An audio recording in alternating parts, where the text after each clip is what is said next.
আজ সময় এসেছে সাজাতে হবে এই দিনের বাগান। শুধু হেলায় খেলায় যেন কেটে না যায় সম্ভাবনার ক্ষণ। কত ফুলগুলো ঝরে গেছে শাহাদাতে, তবু মূলগুলো মরেনি তো অপঘাতে।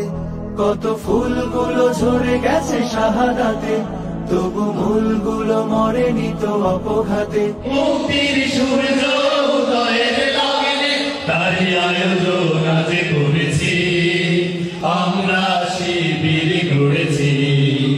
পদ্মা মেঘনা যমুনার তীরে আমরা শিবির গড়েছি। ছুটি জীবনের বিনিময় করতে খরিদ শুধু রাশেদার দীপ্ত ঈমান, রাশেদার দীপ্ত ঈমান, রাশেদার